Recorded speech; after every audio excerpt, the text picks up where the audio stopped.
கண்ணுக்கு மையழகு கவிதைக்கு பொய்யழகு கன்னத்தில் குழி அழகு அழகா இருக்கிறடி இப்பதான்.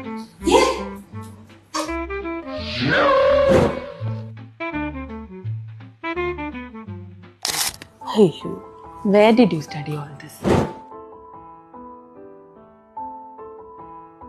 I know everything. பெருசா வந்துட்டா சொல்றதுக்கு 4 வீடிಯೋ பார்த்துட்டு போடி.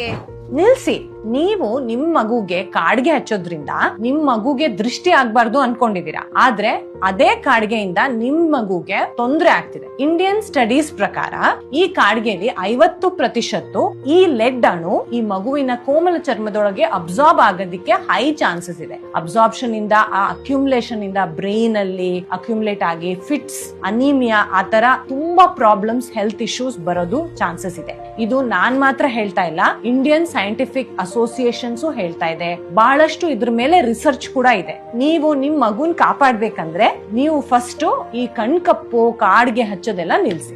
Dr. Rasya is a dermatologist who has completed her MD in dermatology. Doctor is telling that if you do all this, eye will go blind, the baby will get seizures. Do you want all this? Priyama, just because our mothers did all this to our children, we should not do all this to our grandchildren. Let's move from faith to science.